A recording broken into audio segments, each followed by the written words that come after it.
Scoreline বলছে আর্জেন্টিনার জয়, কিন্তু ম্যাচের গল্পটা ছিল কেপ ভার্দেময়। নামে ভারে ফুটবলের ইতিহাসে আর্জেন্টিনার ধারে কাছেও নেই কেপ ভার্দে। তবু নকআউট পর্বের প্রথম ম্যাচেই বিশ্ব চ্যাম্পিয়নদের রীতিমতো ঘাম ঝরিয়েছে আফ্রিকার দলটি। দুইবার সমতায় ফিরে এসেও আর্জেন্টিনাকে চাপে ফেলার পর শেষ পর্যন্ত অতিরিক্ত সময়ের শ্বাসরুদ্ধকর লড়াইয়ে ৩-২ গোলে জিতেছে লিওনেল স্কালোনির দল।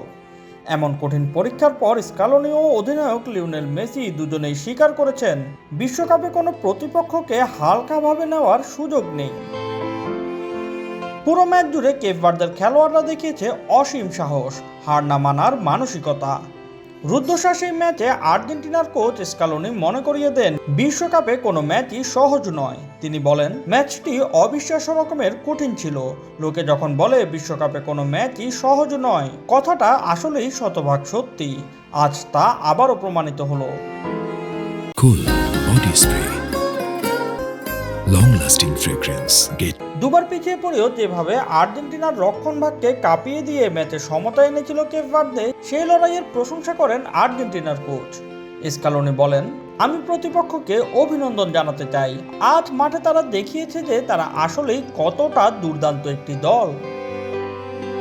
নকআউট পর্বে ওঠা প্রতিটি দলই যে নিজেদের যোগ্যতা প্রমাণ করে এসেছে, সেটি আবারও মনে করিয়ে দিয়েছেন আর্জেন্টাইন অধিনায়ক লিওনেল মেসি। ম্যাচের কঠিন লড়াই নিয়ে তার বক্তব্য, আমরা জানতাম এটা কঠিন হবে। এটা একটা নকআউট টুর্নামেন্ট এবং এখানে কেউ আপনাকে কোনো কিছু বিনামূল্যে দিবে না। যদিও আমরা সবসময় দলগুলোর নাম বা খ্যাতি দেখে তাদের অবমূল্যায়ন করি, কিন্তু আমরা জানতাম এই ম্যাচটা মোটেও সহজ হবে না। হেরে গিয়েও যেন সবার মন জয় করেছে ভোজনিয়া ও তার দল। আফ্রিকার ছোট এই দ্বীপ দেশের খেলোয়াড়রা দেখিয়ে দিয়েছে, ইচ্ছা থাকলেই উপায় হয়। ভয়কে জয় করতে পারলেই কেবল এগিয়ে যাওয়া সম্ভব। টুর্নামেন্টে তাদের দৌড় শেষ হলেও ফুটবল সমর্থকদের মনে ঠিকই জায়গা করে নিয়েছে Cape Verde. Shoaib Shams, BD sports time.